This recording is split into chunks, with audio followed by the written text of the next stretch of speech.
Good afternoon. Welcome back. It is Monday, December 4th, 2023. We'll continue to slowly wind down this year.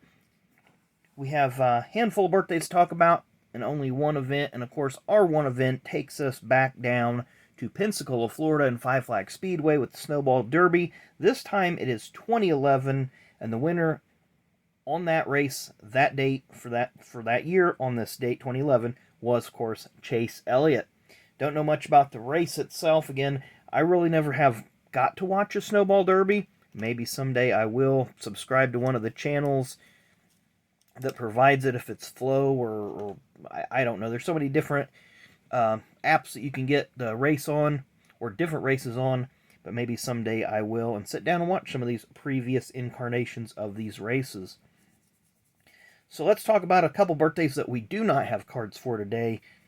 I guess there's only one out of our group of five here. The only birthday I don't have a card for, born on this date in 1962, ARCA journeyman driver back in the 80s and 90s, Mr. Roger Blackstock. I know Mr. Blackstock currently runs a auto body shop out of his native Michigan. He is active on social media. And he had a flip in the ARCA race in Atlanta in the fall of 1985 that was pretty incredible. It wasn't a spectacular roll, but it was, he hit the end of that pit wall like so many other before and after, and just rolled the car, and he was fine. So let's get to our birthdays. Our first one, born on this date in 1943. She made one Cup Series start, but she raced out of her native country of Belgium. I had to double check the notes on this card.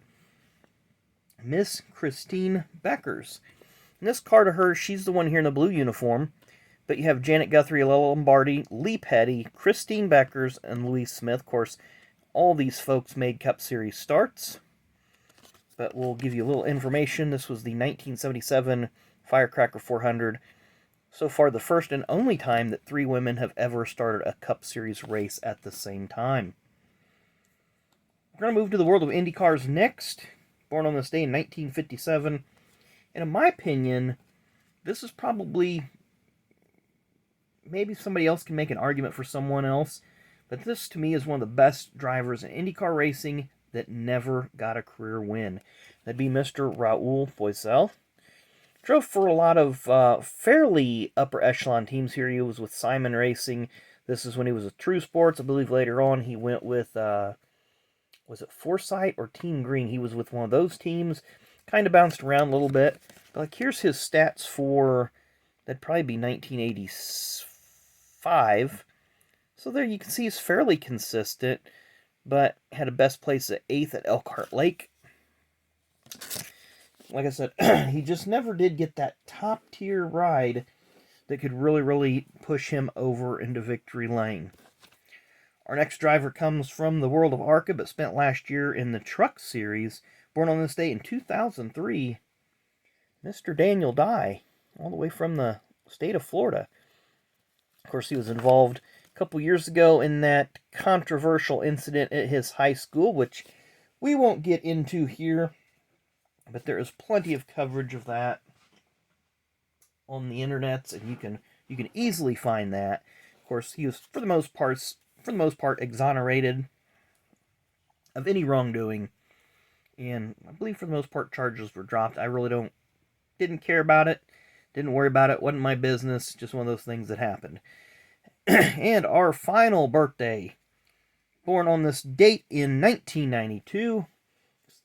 Currently has 3 career Cup Series wins, has a couple wins in the Xfinity Series. Took a gamble on himself a few years ago, and it paid off big time. That'd be Ross the Boss Chastain. Of course, when he was driving for Johnny Davis, he ended up saving up some money and getting a few races for Chip Ganassi in the Xfinity Series. Ended up winning a race, made the playoffs.